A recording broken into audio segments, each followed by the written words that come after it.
Hello বন্ধুরা, welcome to my YouTube channel রাখির কিচেনে সবাইকে স্বাগত জানিয়ে আজকে দারুণ একটা রেসিপি শেয়ার করতে চলেছি।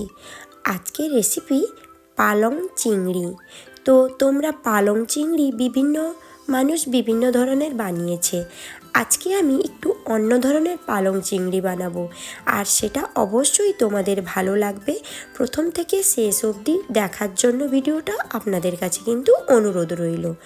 আমি এখানে বেশ অনেকটা পালং শাক নিয়েছি, আর নিয়েছি 100 গ্রাম মতো চিংড়ি মাছ।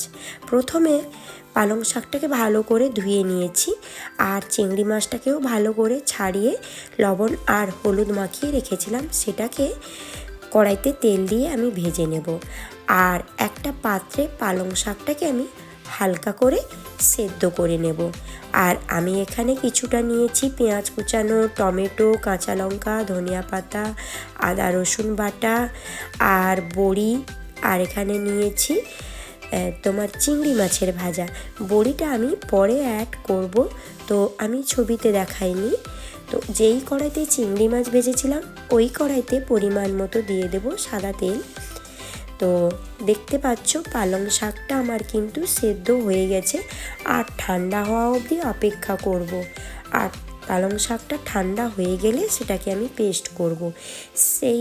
সেই সময় আমি কি করব, কড়াইতে পরিমাণ মতো তেল দিয়েছি, আর তেলটা যখন গরম হবে তখনই দিয়ে দেব 5 ফোড়ন বা সাদা জিরে থাকলে সাদা জিরা, আর শুকনো লঙ্কা, তেজপাতা, আদা রসুন বাটা দিয়ে দেব। আর ফোড়নটা ফুটে এলেই দেব আদা রসুন বাটা।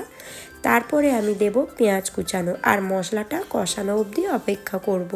তো দেখতে পাচ্ছ পালং শাকটা আমার কিন্তু পেস্ট হয়ে গেছে। ঠান্ডা হলে পালং শাকটা পেস্ট করে নিও। আর পালং শাকটা এমনি কাঁচা অবস্থায়ও পেস্ট করা যায়, আগের থেকে মানে সেদ্ধ করে পেস্ট করলে কালারটা কিন্তু খুব সুন্দর আসে। তো পেঁয়াজটা কষা হয়ে এলে দিয়ে দেব টমেটো, কাঁচা লঙ্কা পরিমাণ মতো, আর দিয়ে দেব আমি এখানে 1 চামচ জিরে গুঁড়ো, হলুদ গুঁড়ো, লাল লঙ্কার গুঁড়ো, আর দেব পরিমাণ মতো লবণ। তারপরে পরিমাণ মতো জল দিয়ে ভালো করে মশলাটা আমি কষাবো।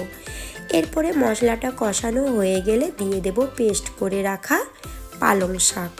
তো আমি এখানে বেশ অনেকটা কিন্তু পালং শাক নিয়েছি, প্রায় 2 আঁটি মতো পালং শাক নিয়েছিলাম, কারণ এই রেসিপিটা ভীষণ খেতে ভালো লাগে, তাই আমি একটু বেশি রেখেছি।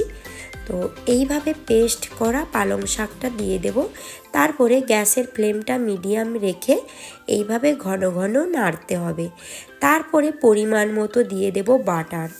চাইলে বাটার কিংবা ঘি দুটোর মধ্যে যে কোনো একটা জিনিস ব্যবহার করতে পারো। আর পালং শাকটা ফুটতে ফুটতে রসটা যখন শুকিয়ে আসবে তখনই দিয়ে দেব ভেজে রাখা চিংড়ি মাছগুলো। আমি এখানে চিংড়ি মাছের পরিমাণটা কিন্তু ততটা দিইনি, কারণ চিংড়ি মাছটা খেতে যদিও ভালো লাগে, চিংড়ি মাছের থেকে ভালো লাগবে পালং শাকটা। তো চিংড়ি মাছটা এটা হচ্ছে অপশনাল। তো চিংড়িটা আমি দিয়েছি পরিমাণ মতো, আর মানে তোমরা চাইলে এর থেকে বেশি পরিমাণ দিতে পারো। আর এটাকে ঘন ঘন কিন্তু নাড়তে হবে, রসটা শুকানো অবধি অপেক্ষা করতে হবে। তারপরে উপরে একটু ছড়িয়ে দেব আমি পরিমাণ মতো চিনি, আর দেব কুচিয়ে রাখা ধনিয়া পাতা। আর এই ধনিয়া পাতাটা কিন্তু যখন পালং শাক পেস্ট করবে তখনই পেস্ট করে নিতে পারো, ওটা মানে নিজের কাছে। স্বাদটা কিন্তু তখনই ধনিয়া পাতা দিলে স্বাদটা কিন্তু ভালো লাগে। এরপরে উপর থেকে কিছুটা আমি দিয়েছি ভেজে রাখা বড়ি, ব্যাস।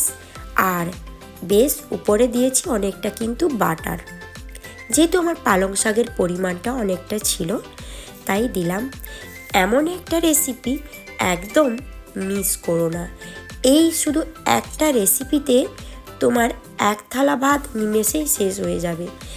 এই রেসিপিটা অবশ্যই বাড়িতে বানাবে, দারুণ হয়েছিল, দারুণ। তোমরাও পালং শাক দিয়ে চিংড়ি মাছ দিয়ে এমন একটা রেসিপি একদম মিস করো না।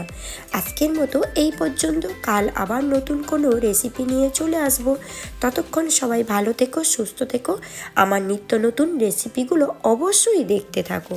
টাটা।